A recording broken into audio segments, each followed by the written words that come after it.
Hello बच्चों। तो आज हम लोग पढ़ने जा रहे हैं क्लास 10 का अध्याय 1 वास्तविक संख्या के बारे में। आइए हम लोग समझते हैं कि वास्तविक संख्या किसे कहते हैं। ठीक है, तो सबसे पहले हम लोग समझते हैं कि संख्या किसे कहते हैं। तो देखिए, संख्या किसे कहते हैं हम लोग, तो यहाँ पे समझिए संख्या किसे कहते हैं। देखिए, सबसे पहले हम लोग समझते हैं संख्या किसे कहते हैं। तो अंकों के समूह को हम लोग संख्या बोलते हैं। अंकों के समूह को हम लोग क्या बोलते हैं? संख्या। तो आइए हम लोग समझते हैं संख्या किसे कहते हैं। ठीक है, सबसे पहला चीज संख्या। ठीक है, तो संख्या किसे कहते हैं ये समझ लेते हैं हम लोग।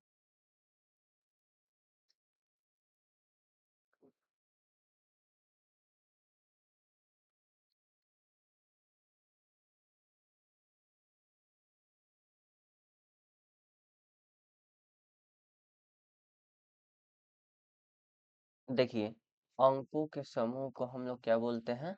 संख्या। अंकों के समूह को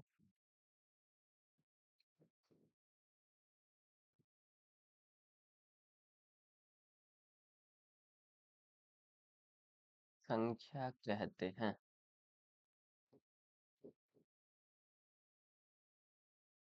जैसे उदाहरण के तौर पे देख लें, तो हमारे अंक जो होते हैं, अंक जो है वो क्या है? हमारे गणित में अंक कितने होते हैं? 10। अंक कितने होते हैं? 10। कौन कौन से? तो 0, 1, 2, 3, 4, 5, 6, 7, 8, 9, ये हमारे क्या है? अंक हैं। अब देखिए, इनसे हम लोग संख्या कैसे बनाते हैं? सॉरी। तो यहाँ पे देखिए, हम लोग अंक से मिलाकर, ठीक है, हम लोग क्या बनाते हैं? संख्या। जैसे संख्या देखिए, यहाँ पे कई प्रकार के संख्या बना सकते हैं।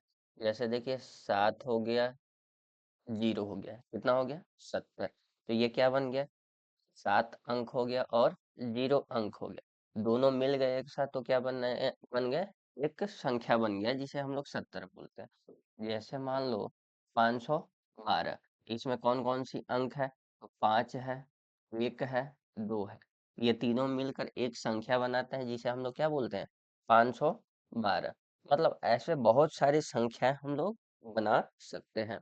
जैसे देखिए, अब संख्या जो होते हैं वो संख्या दो प्रकार के होते हैं। संख्या कितने प्रकार के होते हैं? दो प्रकार के। यहाँ पे हम लोग पढ़ते हैं, संख्या जो होते हैं वो दो प्रकार के होते हैं। संख्या दो प्रकार के होते हैं। कौन कौन से संख्या होते हैं? तो आइए हम लोग समझते हैं। संख्या जो होते हैं, पहला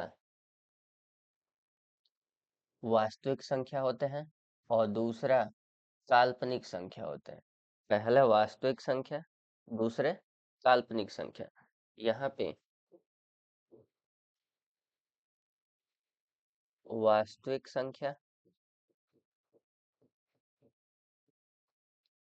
दूसरा काल्पनिक संख्या।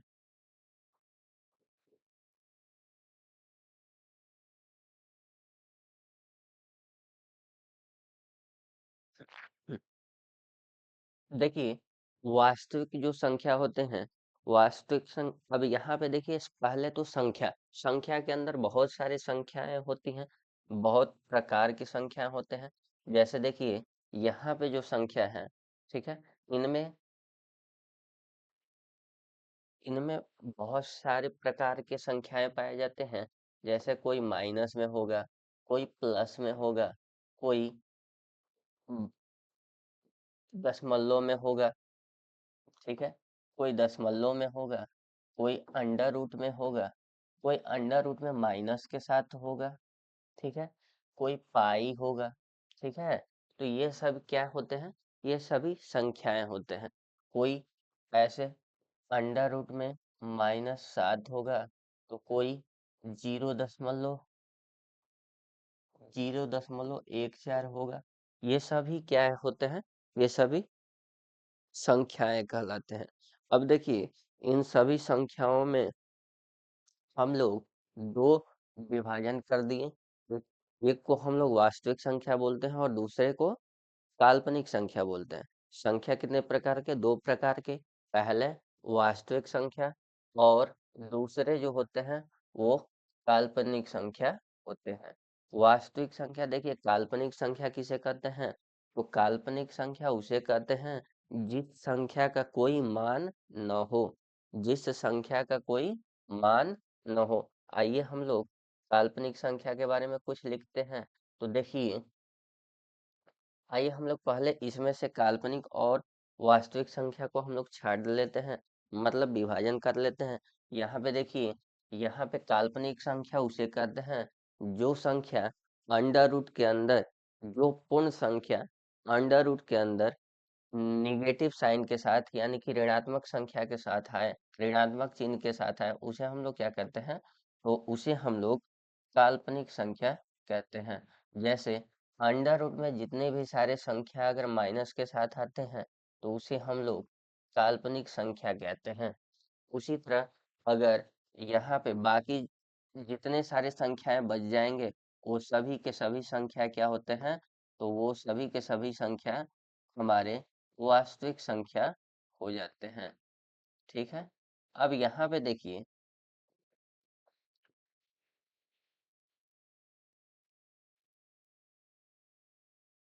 हम लोग वास्तविक संख्या कहते किसे? देखिए, सबसे बड़ी बात कि मतलब हम लोग वास्तविक संख्या किसे कहते हैं और काल्पनिक संख्या किसे कहते हैं। तो पहला चीज हम लोग समझते हैं कि वास्तविक संख्या किसे कहते हैं। तो देखिए,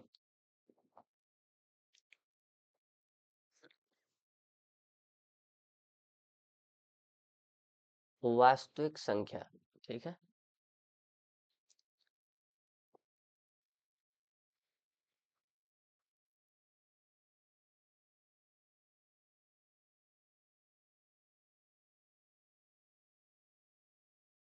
वास्तविक संख्या किसे कहते हैं? तो वैसी संख्या जिसका कोई मान हो, वैसी संख्या जिसका कोई मान हो। ठीक है, वैसी संख्या जिसका कोई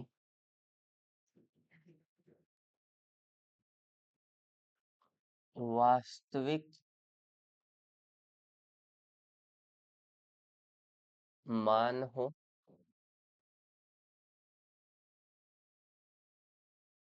और पहला चीज वैसा संख्या जिसका कोई वास्तविक मान हो। ठीक है, और इसका ही दूसरा चीज, ठीक है, जिसे हम जिसे संख्या रेखा पर, संख्या रेखा पर दर्शाया जा सके, दर्शाया जा सके। तीसरा चीज,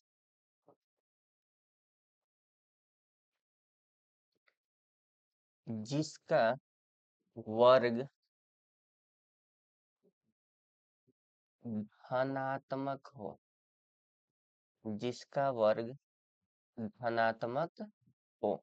जैसे समझिए, इसका मतलब क्या होता है कि वैसी संख्या जिसका कोई वास्तविक मान हो। इसका मतलब कि अगर वैसी संख्या जिसे हम लोग अगर लेते हैं तो उसका कुछ न कुछ निश्चित मान होना चाहिए। वैसी संख्या जिसको हम लोग संख्या रेखा पर दर्शा सके। ठीक है, वैसा संख्या जिसे हम लोग संख्या रेखा पर दर्शा सके। ठीक है, दूसरा चीज, तीसरा जो चीज है कि जिसका वर्ग जो है वो धनात्मक होना चाहिए। ठीक है, जैसे एग्जाम्पल में हम लोग लेते हैं तो यहाँ पे उदाहरण में अगर लेते हैं हम लोग तो यहाँ पे देखिए, यहाँ पे क्या होगा, हम लोग ने पिछले वाले स्लाइड में देखिए यहाँ पे देखे थे कि यहाँ पे ये जितने सारे संख्याएं हैं, ये सभी कैसे संख्या हैं? वास्तविक संख्या है। ठीक है, ये सभी को हम लोग, ठीक है, इन सभी को हम लोग संख्या रेखा पर दर्शा सकते हैं। उन सभी का कुछ ना कुछ वास्तविक मान होगा। इन सभी का कुछ ना कुछ वर्ग जो है वो धनात्मक आएंगे। जैसे इसमें करके देख लेते हैं, तो यहाँ पे देखिए, यहाँ पे अगर हम लोग 0.3 या 5 को ले लेते हैं या -3 को ले लेते हैं, जैसे देखिए यहाँ पे हम लोग अगर -3 को ले लेते हैं, ठीक है, तो पहला चीज, जिसका कोई वास्तविक मान हो, -3 का वास्तविक मान है -3, ठीक है। दूसरा चीज, इसमें संख्या रेखा पर हम लोग दर्शा सकते हैं इसे, ठीक है। तो संख्या रेखा पर हम लोग जानते हैं 0, -1, -2 और -3। हमें हम इसे संख्या रेखा पर भी दर्शा सकते हैं। और तीसरा चीज, जिसका वर्ग जो है वो धनात्मक हो, जिसका वर्ग क्या होना चाहिए? धनात्मक। -3 का वर्ग कितना आएगा? तो 9 आएगा। तो इसलिए हम लोग इसको क्या बोलेंगे? इसलिए हम लोग इसको बोलेंगे वास्तविक संख्या। ठीक है, अब यहाँ पे देखिए, यहाँ पे अब इस किसी अन्य संख्या को ले लेते हैं, जैसे √2। अब √2 जो है, इसको हम लोग संख्या रेखा पर दर्शा सकते हैं, ठीक है। लेकिन इसे हम लोग दर्शाने के लिए हमें कुछ अलग सेशन की जरूरत पड़ेगी। इसलिए हम लोग √2 को भी हम लोग क्या कर सकते हैं? दर्शा सकते हैं। इस, इसका भी कोई अपना मान होता है, ठीक है। और √2 का भी मान होता है। √2 का मान हम लोग जानते हैं कि क्या होता है, 1.4141 ऐसे कुछ करके होता है, ठीक है।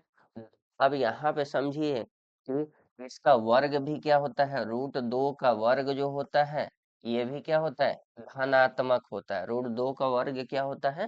धनात्मक। इसका मतलब ये तीनों जो कंडीशन है, ये हमारे फुलफिल करते हैं, इसलिए हम इसे क्या कह सकते हैं? तो हम लोग इसे वास्तविक संख्या कह सकते हैं। आइए हम लोग यहाँ पे काल्पनिक संख्या के बारे में देखते हैं। तो काल्पनिक संख्या किसे कहते हैं? तो देखिए,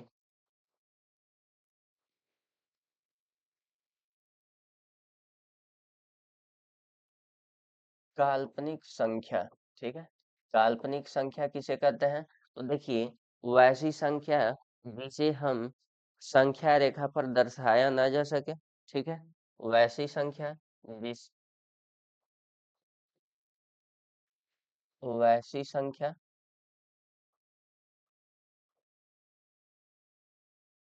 जिसका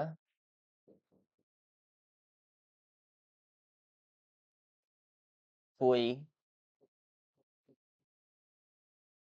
वास्तविक जिसका कोई वास्तविक मान न हो, जिसका कोई वास्तविक मान न हो।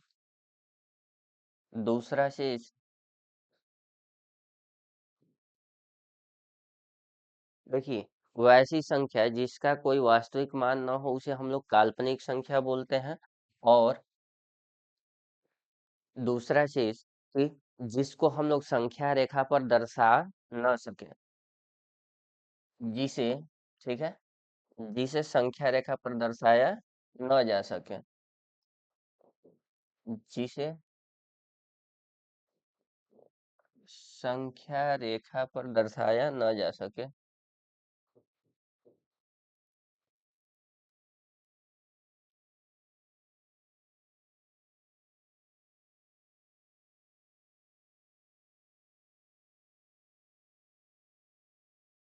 तीसरा चीज देखिए, तीसरा चीज क्या है कि यहाँ पे हम लोग देखते हैं कि जिसका वर्ग जो है, जिसका वर्ग ऋणात्मक हो, जिसका वर्ग ऋणात्मक हो, तो उसे हम लोग क्या कहेंगे?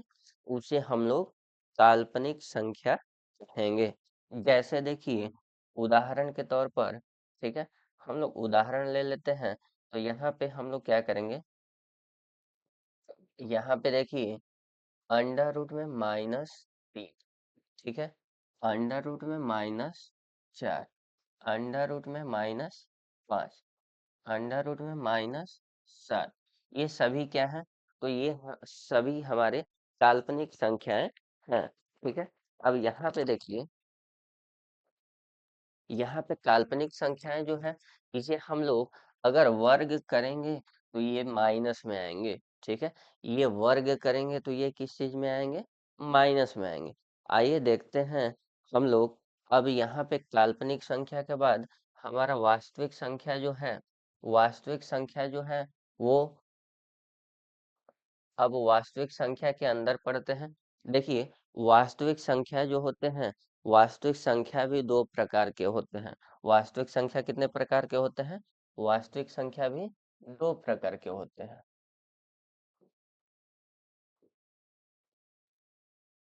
वास्तविक संख्या कितने प्रकार के होते हैं?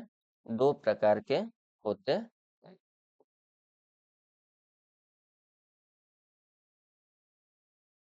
एक वास्तविक संख्या होता है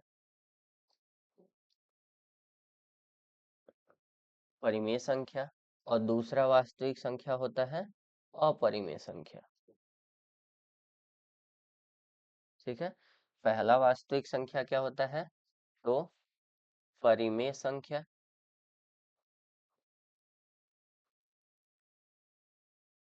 और दूसरा वास्तविक संख्या क्या होता है? तो अपरिमेय संख्या।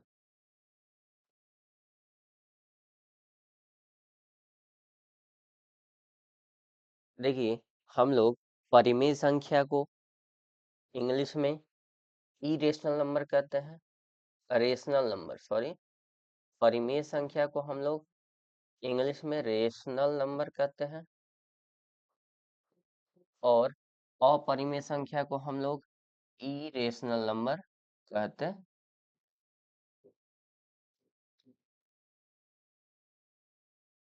ठीक है, अब यहाँ पे देखिए, ध्यान दीजिए, परिमेय संख्या किसे कहते हैं? ठीक है, परिमेय संख्या किसे कहते हैं? तो आइए हम लोग परिमेय संख्या देखते हैं किसे कहते हैं। तो यहाँ पे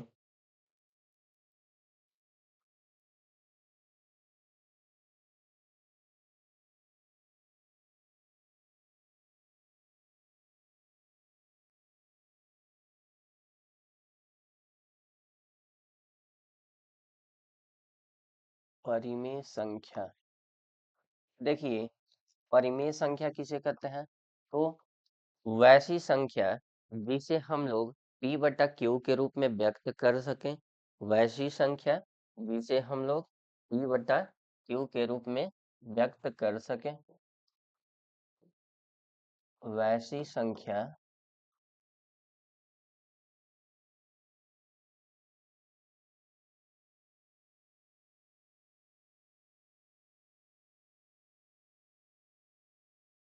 वैसी संख्या जिसे p बटे q के रूप में, p बटे q के रूप में व्यक्त किया जा सके, किया जा सके। दूसरा चीज,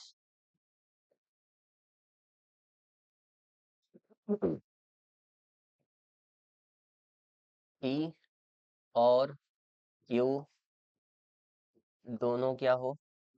तो दोनों पूर्णांक होने चाहिए। p और q दोनों क्या होने चाहिए? पूर्णांक होने चाहिए। q जो है वो 0 के बराबर नहीं होने चाहिए। ठीक है, ये तीन चीज अगर कोई संख्या फुलफिल करती है तो उसे हम,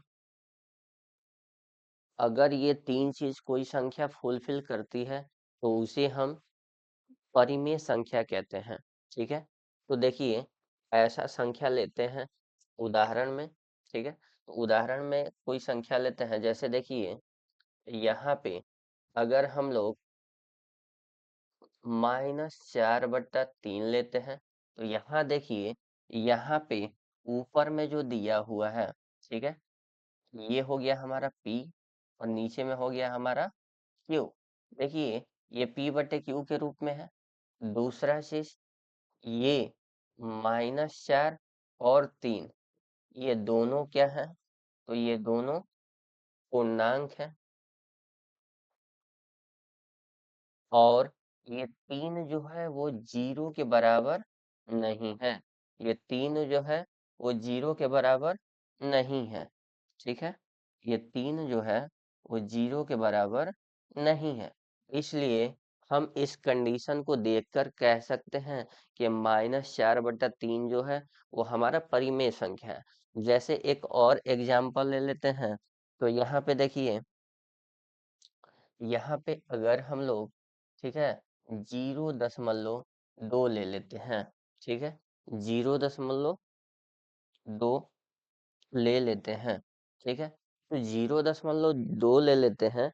तो ये देखिए यहाँ पे क्या है, इसको हम लोग लिखेंगे तो यहाँ पे 2/10, इसे हम लोग लिखेंगे तो 2/10 लिखेंगे। ठीक है, तो यहाँ पे 1/5, यहाँ पे समझिए कि ये 1/5 जो दिया हुआ है, ये 1/5 हमारा क्या परिमेय संख्या है। तो देखिए 1/5 जो है ये P हो गया, और ये क्या हो गया, Q। एक जो हो गया P हो गया, और 5 जो हो गया Q हो गया। अब यहाँ पे देखिए, यहाँ पे P/Q के रूप में तो हो गया। अब यहाँ पे बताइए, यहाँ पे जो दिया है P और Q दोनों पूर्णांक संख्या होने चाहिए। दूसरा चीज क्या है, पहला चीज तो P/Q के रूप में होना चाहिए, तो पहला P/Q के रूप में है। दूसरा P और Q दोनों पूर्णांक होने चाहिए। तो बताइए 1 और 5 दोनों पूर्णांक संख्या हैं? अगर है तो दूसरा कंडीशन भी क्या हो रहा है, फुलफिल हो रहा है। ठीक है, 1 और 5 दोनों क्या है, पूर्णांक संख्या है, इसलिए ये भी क्या है, तो ये भी पूर्णांक संख्या है, इसलिए ये भी फुलफिल हो रहा है। तीसरा, जो 5 है वो 0 के बराबर नहीं है, इसलिए हमारा तीसरा भी कंडीशन क्या हो रहा है, फुलफिल हो रहा है। इसलिए हम लोग इसे कह सकते हैं कि कि यह परिमेय संख्या है। आगे बढ़ते हैं अपरिमेय संख्या के बारे में। तो देखिए अपरिमेय संख्या किसे कहते हैं, तो अपरिमेय संख्या उसे कहते हैं जिसे हम P/Q के रूप में व्यक्त न कर सके। अपरिमेय संख्या,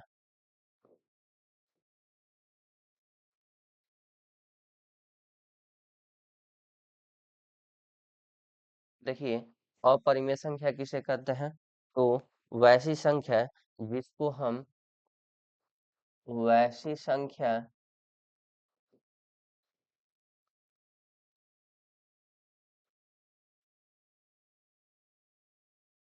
जिसे P/Q के रूप में P/Q के रूप में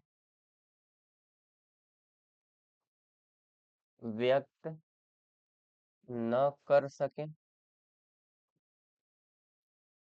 ठीक है, वैसी संख्या जिसे हम P/Q के रूप में व्यक्त न कर सके, उसे हम अपरिमेय संख्या कहते हैं। आइए देखिए, जैसे हम लोग क्या कहें, तो यहाँ पे देखिए हम लोग मान सकते हैं इसे, ठीक है, कि यहाँ पे हम लोग पहला कंडीशन, ये P और Q दोनों पूर्णांक संख्या भी हो सकते हैं। क्या हो सकते हैं, पूर्णांक संख्या हो सकते हैं, हो सकते हैं। ठीक है, और Q बराबर 0 नहीं हो सकता है, या Q बराबर 0 नहीं हो सकता है। ठीक है, देखिए इस कंडीशन को फुलफिल करता है, इसका मतलब यहाँ पे देखिए, अगर कोई अपरिमेय संख्या है, ठीक है, अपरिमेय संख्या है, हम लोग जानते हैं कि परिमेय संख्या हो या अपरिमेय संख्या हो, दोनों संख्याओं को हम लोग संख्या रेखा पर दर्शा सकते हैं। लेकिन एक को हम लोग पी बट्टा क्यू के रूप में व्यक्त कर सकते हैं, परिमेय संख्या को पी बट्टे क्यू के रूप में व्यक्त कर सकते हैं, लेकिन अपरिमेय संख्या को पी बट्टे क्यू के रूप में व्यक्त नहीं कर सकते हैं। तो यहाँ पे देखिए, हम लोग यहाँ पे √2 को, √3 को, √5 को, इसको पी बट्टे क्यू के रूप में व्यक्त नहीं कर सकते हैं, क्योंकि यहाँ पे √2 का मान कुछ और होता है। √2 का मान, ठीक है, जैसे देखिए, इस सभी का मान हम बताते हैं आप लोग को। √2 का मान जो होता है, देखिए, जैसे हम लोग कहें कि √2 का मान, ठीक है, तो यहाँ पे देखिए, और √2 का मान यहाँ पे क्या होता है, तो √2 का मान जो होता है 1.414 ऐसे ऐसे जाता रहता है। तो इसका मतलब हम लोग यह जानते हैं कि ये जो √2 का मान जो है वो अनंत समय तक ऐसे जाता रहता है, इसलिए हम लोग इसे पी बट्टा क्यू के रूप में व्यक्त नहीं कर सकते हैं। ठीक है, यहाँ पे देखिए, दूसरी चीज, और √3 का मान। अब √3 का मान जो है वो, √3 का मान जो आता है वो 1.732 आता है, 1.732 और समथिंग ऐसे करके आता जाता है, इसलिए हम लोग इसे पी बटे क्यू के रूप में व्यक्त नहीं कर सकते हैं। और √5 का मान जो होता है वो 2 दशमलव, √5 का मान जो होता है वो 2 दशमलव, ठीक है, 363 ऐसे करके आता है। जैसे ध्यान दीजिएगा,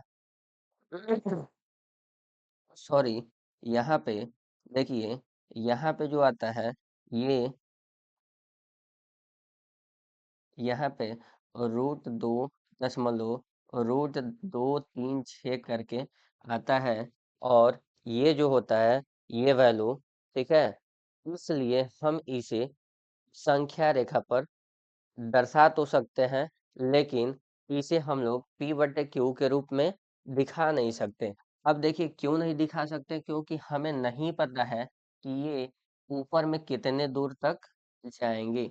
मतलब 4 1 4 1 4 1 कई बार दशमलव के बाद आता जाएगा, जिसे हम लोग नीचे उसी के हिसाब से क्या करते हैं, हर लगाते हैं। ठीक है, यहाँ पे देखिए, अगर हम लोग कहें यहाँ पे 1.414 है, तो हम लोग दशमलव हटाएंगे तो कितना जीरो बैठाएंगे, 1000 यहाँ पे रहेगा।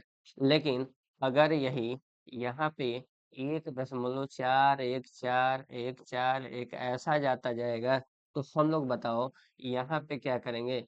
यहाँ पे देखिए, यहाँ पे क्या होगा, हमारा जो संख्या है, ठीक है, यहाँ पे नीचे में, ठीक है, नीचे में क्या होगा कि ये दशमलव हटेगा तो एक, 1 2 3 4 5 6, तो यहाँ पे कितने जीरो बैठ जाएंगे, 6।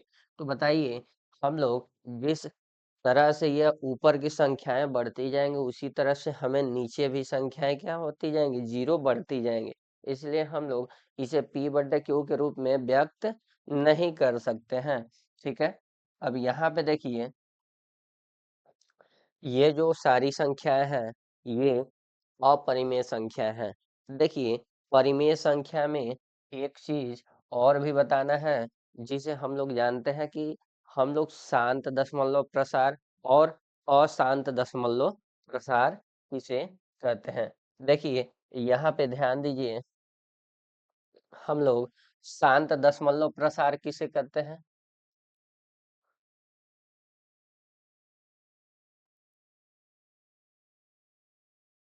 शांत दशमलव प्रसार किसे कहते हैं, ठीक है, शांत दशमलव प्रसार किसे कहते हैं। देखिए, शांत दशमलव प्रसार किसे कहते हैं, तो अगर कोई संख्या किसी निश्चित दशमलव के बाद, ठीक है, कोई संख्या किसी निश्चित संख्या पर कट जाती है। जैसे अगर हम लोग 6 को देखें तो 6 क्या है, हमारा 6 एक निश्चित समय पे कट जा रहा है। जैसे समझिए कि ये जो हमारा 6 है, ये क्या हो रहा है, तो किसी निश्चित समय पे कट रहा है, मतलब दिखा रहा है कि किसी निश्चित संख्या को दिखा रहा है। ठीक है, किसी निश्चित संख्या को दिखा रहा है। तो इसी को हम लोग शांत दशमलव प्रसार करते हैं। जैसे अगर हम लोग 200 ले लें तो ये भी क्या होगा, हमारा शांत दशमलव प्रसार होगा। जैसे हम लोग अगर कोई संख्या 3.6 ले लें, 3.6 ले लें, तो ये हमारा कैसी संख्या हो जाएगा, शांत दशमलव प्रसार होगा। चाहे हम लोग दशमलव के बाद, ठीक है, 5.765 ले लें, ठीक है, तो देखिए ये दशमलव के 3 अक्षर के बाद क्या हो जा रहा है, ये खत्म हो जा रहा है। इसका मतलब कि ये जो संख्या है, इसे हम लोग पढ़ सकते हैं और इसे हम लोग कह सकते हैं कि ये 5.765 है। ठीक है, ये दशमलव के 3 अक्षर के बाद क्या हो जा रहा है, ठीक है, 3 अंक के बाद खत्म हो जा रहा है। ठीक है, तो इसे हम लोग शांत दशमलव प्रसार कहेंगे। जैसे अब समझिए, अगर कोई भी संख्या किसी निश्चित संख्या पर कट जाती है या निश्चित संख्या पर रुक जाती है, तो उसे हम लोग शांत दशमलव प्रसार करते हैं। जैसे और भी उदाहरण में देख लीजिए, तो अगर 3.76 है तो इसे हम लोग क्या कहेंगे, शांत दशमलव प्रसार कहेंगे। जैसे देखिए, अब अशांत अशांत दशमलव प्रसार किसे कहेंगे, तो देखिए अशांत का मतलब होता है कि कोई संख्या जो दशमलव के बाद रुक जाते थे, वो अब दशमलव के बाद रुकेंगे नहीं, वो अनिश्चित समय तक चलते रहेंगे, करते रहेंगे। इसका मतलब कि यहाँ पे क्या है, अगर कोई 0.45 आ रहा है तो ये 4 5 4 5 4 5 हमेशा आता जाएगा। ठीक है, ये क्या होता जाएगा, 4 5 4 5 आता ही जाएगा अनंत समय तक। ठीक है, जिसे हम लोग कैसे लिखते हैं, तो यहाँ पे देखिए ये जो आता जाएगा, इसे ही हम लोग, ठीक है, अशांत बोलते हैं। मतलब कि समय निश्चित नहीं है कि ये 4 5 जो है वो कितनी बार आता जाएगा। ठीक है, हो सकता हो ये दशमलव के बाद 10 बार आए, हो सकता हो दशमलव के बाद 20 बार आए, हो सकता हो ये अनंत समय तक ऐसे ही चलता रहे।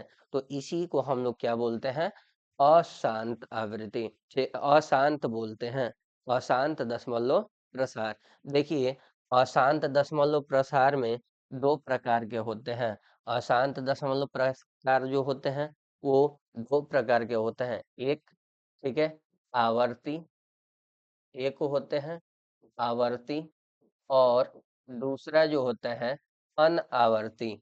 तो आवर्ती जो होते हैं, आवर्ती हम किसको कहते हैं, तो ध्यान दीजिए, अगर कोई संख्या अगर कोई संख्या एक ही अंक जो है बार बार रिपीट हो रही है, बार बार दोहराई जा रही है अनंत समय तक, तो उसी को हम लोग बोलते हैं आवर्ती। अगर कोई एक ही अंक जो है, सॉरी, अगर कोई एक ही दशमलव के बाद अगर कोई एक ही अंक बार बार दोहराई जा रही है अनंत समय तक, तो उसे हम आवर्ती बोलते हैं।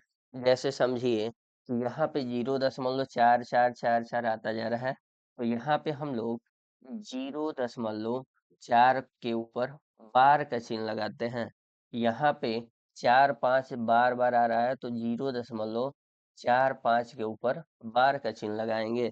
ठीक है, और इसी को हम लोग देखिए, यहाँ पे क्या है कि यहाँ पे एक निश्चित, पहला चीज, अशांत किसे कहते हैं, तो अगर कोई संख्या दशमलव के बाद अनंत समय तक आता जाए तो उसे हम लोग अशांत कहते हैं। दूसरा चीज, आवर्ती किसे कहते हैं, तो कोई एक अंक या कोई 2 अंक या कोई 3 अंक, मतलब कोई ठीक है। कोई निश्चित अंक जो है वो बार बार एक ही निश्चित अंक बार बार दोहराई जाती है, तो उसे हम लोग आवर्ती कहते हैं। जैसे देखिए, ये 0.4 में यहाँ 4 बार बार दोहराई जा रही है, तो इसे हम लोग अशा अशांत तो कहेंगे ही, और आवर्ती भी कहेंगे। इसलिए हम लोग 0.4 को हम लोग क्या कहेंगे? अशांत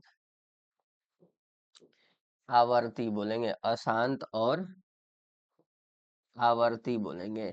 ठीक है।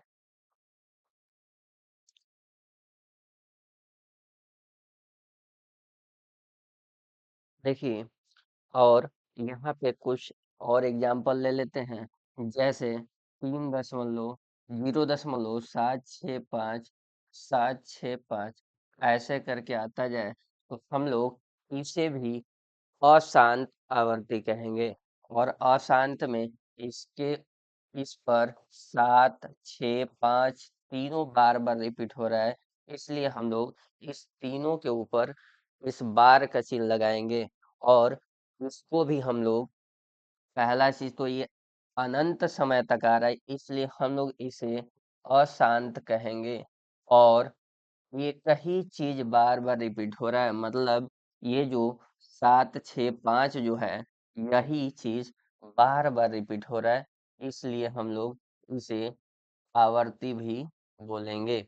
जैसे देखिए, ये हम लोग शांत और अशांत आवर्ती जो है, ये हम लोग, ये दोनों संख्याएं जो होते हैं, दोनों प्रकार के जो संख्याएं होते हैं, वो हम लोग परिमेय संख्या के अंदर पढ़ते हैं।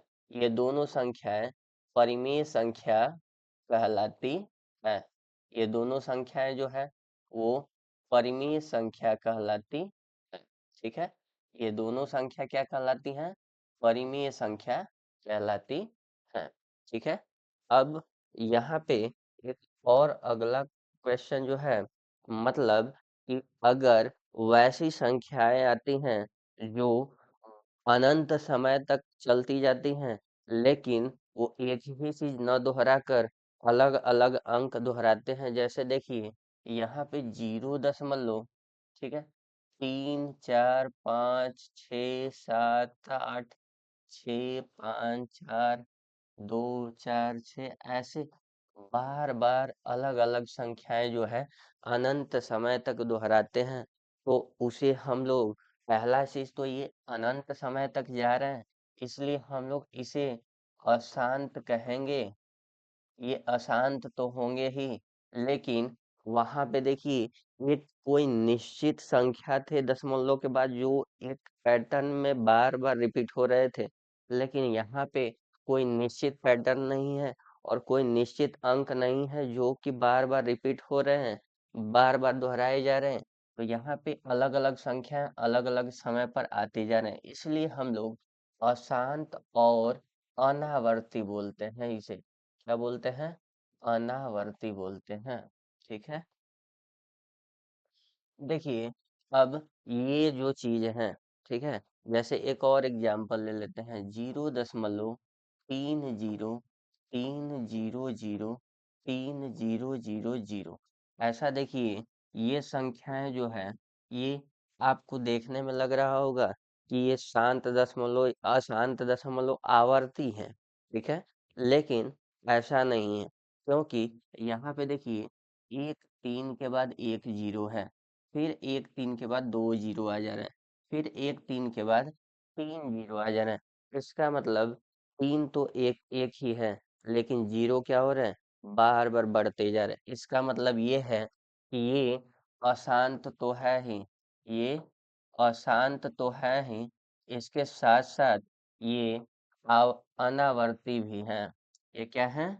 अनावर्ती भी हैं। ठीक है। तो यहाँ पे देखिए, ये अशांत और अनावर्ती प्रवृत्ति के जो संख्या होते हैं, ये हमारे अपरिमेय संख्या में आते हैं, अपरिमेय संख्या में आते हैं। ठीक है।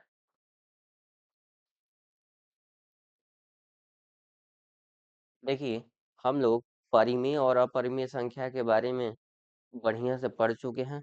अब आगे बढ़ते हैं परिमेय संख्या के अंदर। देखिए, परिमेय संख्या के अंदर यहाँ पे बहुत सारी अलग अलग प्रकार के पाई जाती हैं संख्या, जैसे मुख्य तीन प्रकार के होते हैं।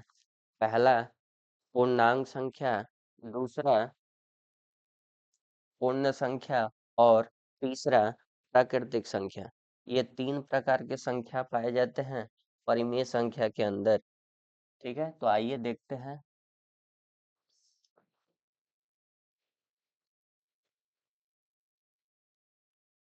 परिमेय संख्या। ठीक है, परिमेय संख्या के अंदर तीन प्रकार के संख्याएं पाई जाते हैं। पहला संख्या हो गया,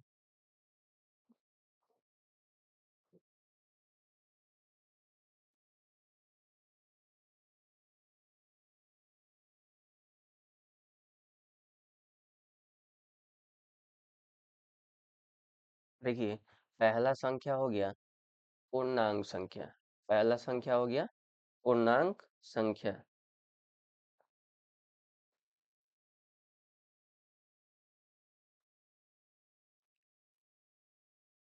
दूसरा संख्या हो गया पूर्ण संख्या। और तीसरा संख्या हो गया प्राकृतिक संख्या। अब देखिए, इसमें ये तीनों प्रकार के जो संख्याएं हैं, एक दूसरे से ग्रुप में मिल मिलकर बने हुए हैं। जैसे समझिए, ये प्राकृतिक संख्याएं जो है, प्राकृतिक संख्या मतलब हम लोग इसे साधारण भाषा में कहते हैं तो एक से अनंत तक की गिनती को प्राकृतिक संख्या कहते हैं। यहाँ एक से अनंत तक के गिनती को हम लोग प्राकृतिक संख्या कहते हैं। ठीक है, दूसरा चीज पूर्ण संख्या। तो प्राकृतिक संख्या जो होते हैं, प्राकृतिक संख्या एक से अनंत तक के गिनती जो होते हैं, ठीक है, एक से अनंत तक के गिनती में अगर हम लोग जीरो को शामिल कर दे तो उसे हम लोग पूर्ण संख्या कहते हैं। मतलब प्राकृतिक संख्या में अगर जीरो को हम लोग शामिल कर दे तो उसे हम लोग पूर्ण संख्या कहते हैं। ठीक है, पूर्णांक संख्या किसे कहते हैं? पूर्णांक संख्या, अगर हम लोग पूर्ण संख्या में प्राकृतिक संख्या के ऋणात्मक संख्या को शामिल कर दें तो जो समूह बनेगा उसे हम लोग पूर्णांक संख्या कहते हैं। आइए देखते हैं। जैसे हम लोग पूर्ण संख्या किसे कहते हैं? तो जीरो एक दो तीन से लेकर अनंत तक के गिनती को क्या बोलते हैं? पूर्ण संख्या। और इसमें प्राकृतिक संख्या जो होते हैं, उस प्राकृतिक संख्या के, ठीक है, उस प्राकृतिक संख्या को के नकारात्मक यानी ऋणात्मक को हम लोग अगर शामिल कर दें, ऋणात्मक को अगर हम लोग शामिल कर दें तो हम लोग उसे पूर्णांक संख्या कहते हैं। ठीक है, तो यहाँ पे देखिए, हम लोग इस तीनों के बारे में इसका डेफिनेशन लिख लेते हैं, परिभाषा लिख लेते हैं। जैसे देखिए, यहाँ पे क्या है, यहाँ पे पहला प्राकृतिक संख्या। ठीक है,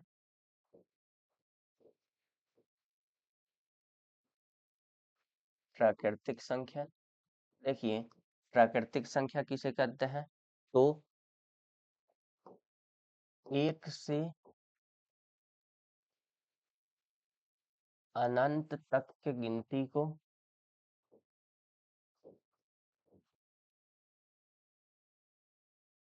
एक से अनंत तक के गिनती को प्राकृतिक संख्या कहते हैं। ठीक है,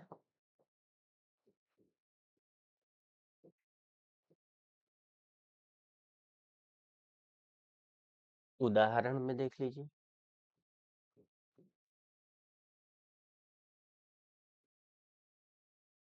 उदाहरण में एक दो तीन चार। ठीक है, दूसरा चीज, यहाँ पे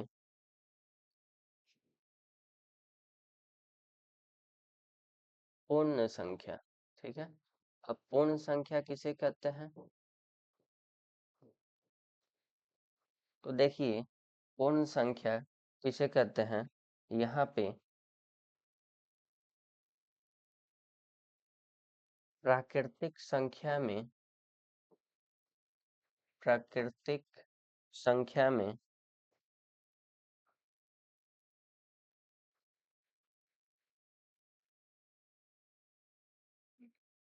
प्राकृतिक संख्या में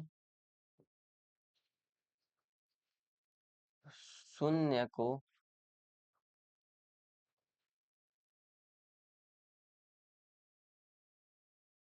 शामिल कर देने पर, शून्य को शामिल कर देने पर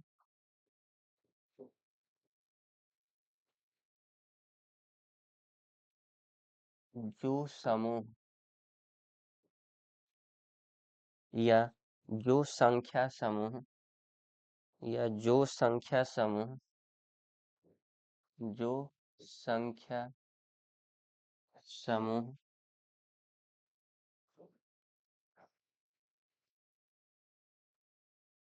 बनता है उसे पूर्ण संख्या कहते हैं। उसे पूर्ण संख्या कहते हैं। ठीक है, इसका उदाहरण देखिए। अब इसका उदाहरण क्या है, तो यहाँ पे हम लोग जानते हैं कि प्राकृतिक संख्या क्या होता है, 1 2 3 4 ऐसे। इसमें अगर हम लोग जीरो को शामिल कर दे तो यही हमारा क्या हो जाएगा, पूर्ण संख्या हो जाएगा। ठीक है, अब पूर्णांक संख्या देख लीजिए। तो पूर्णांक संख्या जो होते हैं,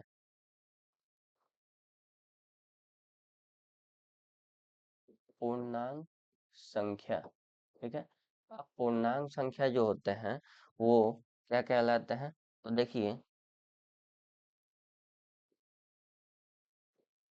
पूर्ण संख्या में, पूर्ण संख्या में, पूर्ण संख्या में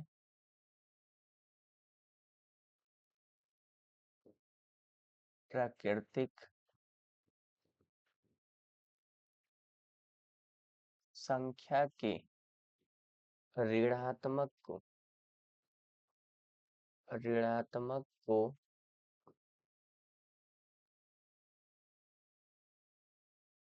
शामिल कर लिया जाए, ऋणात्मक को शामिल कर दिया जाए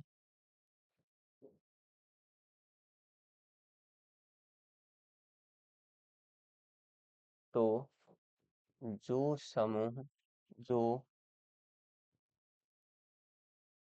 संख्या समूह उत्पन्न, जो संख्या समूह उत्पन्न होगा उसे हम पूर्णांक संख्या कहते हैं। उसे हम पूर्णांक संख्या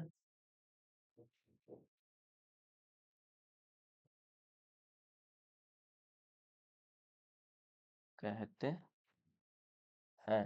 ठीक है, यहाँ पे उदाहरण देख लीजिए। तो यहाँ पे देखिए हम लोग क्या लिखे हैं, पूर्ण संख्या में। तो पूर्ण संख्या क्या होते हैं, तो पूर्ण संख्या किसे कहते हैं, तो 0 1 2 3 ऐसे अनंत तक। ठीक है, पूर्ण संख्या किसे कहते हैं, तो अनंत तक।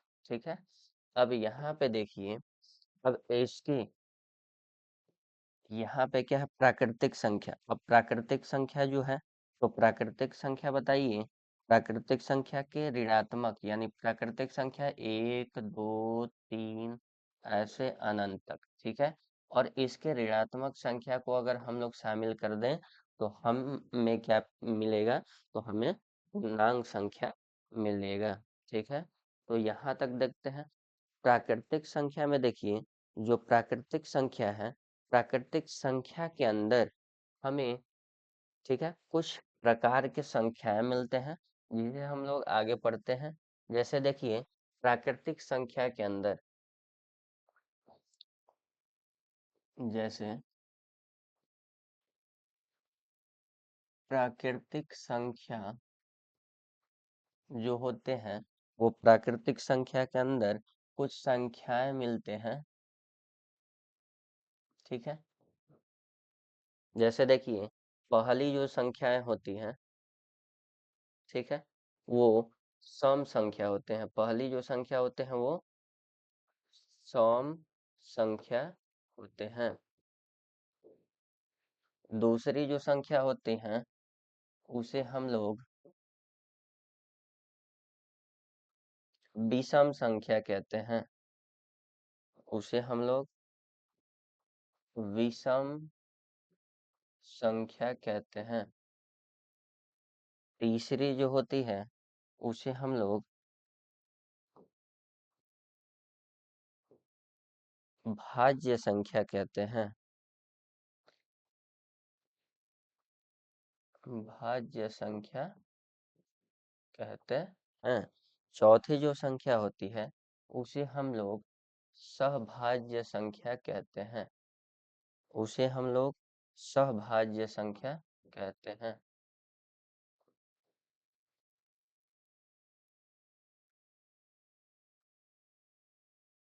और पांचवा जो है उसे हम लोग अभाज्य संख्या कहते हैं। ठीक है।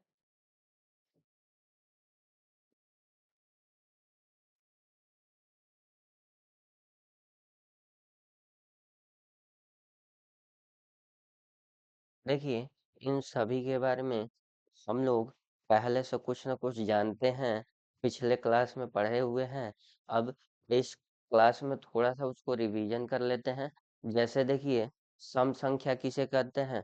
तो सम संख्या वैसी संख्या को कहते हैं जो दो से विभाजित हो। जो दो से विभाजित हो। दो से विभाजित होने वाले संख्या को क्या कहते हैं? सम संख्या कहते हैं। सम संख्या कहते हैं। ठीक है। जैसे उदाहरण में एग्जाम्पल में ले लेते हैं 2, 4, 6, 8 और भी बहुत सारे अनंत तक संख्याएं हैं। ठीक है। अब दूसरी देखिए, दूसरी चीज जो है वो क्या है? तो यहाँ पे देखिए विषम संख्या मतलब दो से दो से विभाजित दो से विभाजित न होने वाले संख्याएं संख्याएं। ठीक है। दो से विभाजित न होने वाली संख्याएं उसे हम लोग क्या बोलते हैं? तो विषम संख्या बोलते हैं। ठीक है। उसे हम लोग क्या बोलते हैं? विषम संख्या। ठीक है। अब देखिए यहाँ पे उदाहरण में देख लेते हैं। तो उदाहरण में क्या है? यहाँ पे दो से न पहले तो एक हो जाएगा, तीन हो जाएगा, 5, 7 ऐसे संख्याएं बढ़ती जाती हैं और अनंत समय तक जाती हैं। ठीक है। अब भाज्य संख्या, सॉरी, भाज्य संख्या। भाज्य संख्या किसे कहते हैं? तो देखिए भाज्य संख्या किसे कहते हैं? तो यहाँ पे भाज्य संख्या हम लोग किसे कहते हैं? यहाँ पे देखिए, ये जो भाज्य संख्या है, भाज्य का मतलब ही होता है। ठीक है। अब यहाँ पे देखिए, भाज्य संख्या जो होते हैं ये वैसी संख्या होते हैं जिनका दो से अधिक गुणनखंड या दो से अधिक, ठीक है, गुणनफल होते हैं। जैसे देखिए यहाँ पे गुणनखंड या ये दो से अधिक संख्याओं से विभाजित होते हैं। पहला चीज कि यहाँ पे देखिए इनकी संख्याओं के दो या दो से अधिक, ठीक है, ये दो से अधिक गुणनखंड होते हैं। ठीक है। यहाँ पे देखिए इनका जो होता है, ठीक है, वैसी संख्या वैसी संख्या जिसका दो से अधिक गुणनखंड हो, दो से अधिक गुणनखंड हो, अर्थात एक और स्वयं के अलावे एक और स्वयं के अलावा किसी तीसरे संख्या से विभाजित हो, संख्या से विभाजित हो। ठीक है, किसी तीसरे संख्या से विभाजित हो तो उसे हम लोग क्या बोलेंगे, भाज्य संख्या बोलेंगे। ठीक है, तो यहाँ पे उदाहरण में देख लीजिए। उदाहरण में देखिए, जैसे यहाँ पे 4। ठीक है, अब 4 दिया है तो बताइए, 4 पहला नंबर तो 1 से विभाजित होता है, खुद से भी विभाजित होता है, और बीच में 2 से भी विभाजित होता है। इसीलिए हम लोग इसको भाज्य संख्या कहते हैं। ठीक है, और देखिए यहाँ पे 6। 6 क्या हो गया, तो 6 देखिए यहाँ पे 1 से विभाजित होगा, खुद से विभाजित है, बीच में 2 से भी विभाजित है, 3 से भी विभाजित है। इसलिए हम लोग इसे भाज्य संख्या कहते हैं। देखिए, सहभाज्य संख्या किसे कहते हैं, तो देखिए यहाँ पे सहभाज्य संख्या जो है वो ऐसे दो संख्याओं के युग्म को जिसका HCF यानी मौसा जो है वो 1 होता है, वैसे दो संख्याओं का युग्म। ठीक है, यहाँ पे देखिए, वैसे दो संख्याओं का युग्म, वैसे दो संख्याओं का युग्म, युग्म मतलब होता है जोड़ा, युग्म जिसका मौसा 1 हो, जिसका मौसा 1 हो। ठीक है, जैसे समझिए कि यहाँ पे हम लोग देखिए, जैसे उदाहरण में अगर हम लोग 6 को और 7 को लेते हैं तो 6 किससे किससे कटता है, 1 से कटेगा और 6 से कटेगा। 7 किससे कटेगा, 1 से कटेगा और 7 से कटेगा। यहाँ पे देखिए, यहाँ पे जो है, ठीक है, यहाँ पे क्या है, यहाँ पे सिर्फ ये एक ही दोनों में उभयनिष्ठ मिल रहा है, मतलब कॉमन मिल रहा है, दोनों में पाया जा रहा है। इसलिए इसका HCF जो है यानी मौसा जो होगा वो कितना होगा, वो 1 होगा। ठीक है, दूसरा चीज, अगर और एग्जाम्पल देखें तो हम लोग, ठीक है, 10 और 11, 10 किससे कटेगा, 1 से कटेगा, 2 से कटेगा। ठीक है, फिर 5 से कटेगा और 10 से कटेगा। 11 जो है वो 11 1 से कटेगा और 11 से कटेगा। इसमें बताइए, इसमें HCF जो है वो क्या मिलेगा। यहाँ पे देखिए, यहाँ पे दोनों में सिर्फ 1 मिल रहा है, इसलिए इस दोनों का HCF जो होगा, दोनों का HCF और मौसा, HCF और मौसा, ये दोनों क्या होगा, तो दोनों ही 1 होगा।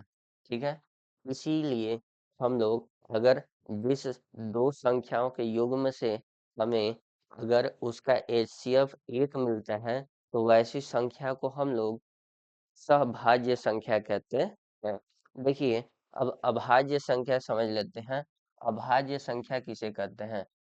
वैसी संख्या जिसका केवल और जिसका सिर्फ दो गुणनखंड हो। जैसे वैसी संख्या, ठीक है, जिसका केवल और केवल दो गुणनखंड हो। वैसी वैसे संख्या वैसे संख्या जिसका वैसे संख्या जिसका केवल दो गुणनखंड हो। जिसका केवल दो गुणनखंड हो, अर्थात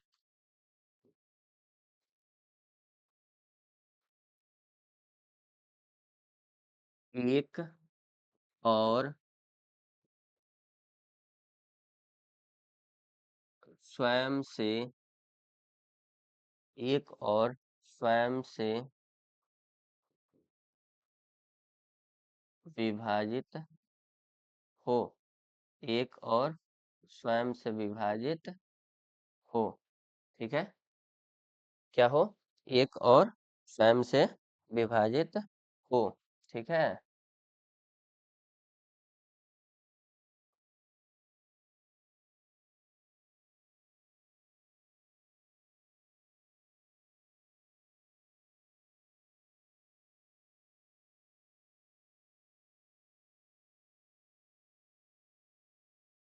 देखिए, यहाँ पर केवल लगा लीजिएगा, केवल, ठीक है। केवल एक और स्वयं से विभाजित हो, ठीक है। अब देखिए, यहाँ पर केवल एक और स्वयं से विभाजित हो, इसका मतलब क्या है कि अगर कोई संख्या है, ठीक है, कोई संख्या है, मान लीजिए कोई संख्या 3 है, ठीक है, या उससे भी पहले देखिए कोई संख्या 2 है, ठीक है। तो दो क्या है? दो एक से विभाजित, एक से कटेगा और दो से कटेगा। इसका मतलब एक से कट रहा है और स्वयं से कट रहा है, ठीक है। तो इसका मतलब एक ऐसा संख्या हो गया अभाज्य संख्या। जैसे देखिए यहाँ पे तीन, तीन कैसा संख्या हो गया? एक से कटेगा और स्वयं से कटेगा। जैसे देखिए पाँच, पाँच क्या हो गया? एक से कटेगा और स्वयं से कटेगा, ठीक है। एक से कटेगा और स्वयं से कटेगा, इसलिए हम लोग इसे क्या कहेंगे? तो इसे हम लोग अभाज्य संख्या कहेंगे। देखिए, एक को ना हम लोग भाज्य संख्या में लेते हैं और ना ही अभाज्य संख्या में लेते हैं, ठीक है। तो हम लोग देखिए संख्याओं के बारे में कुछ जानकारियां हासिल कर लिए हैं। अब इस वास्तविक संख्या के चैप्टर में, पार्ट में, अध्याय 1 में अब हम लोग अगले पार्ट में एक्सरसाइज 1.1 को हम लोग करना चालू करेंगे, ठीक है। थैंक यू, धन्यवाद।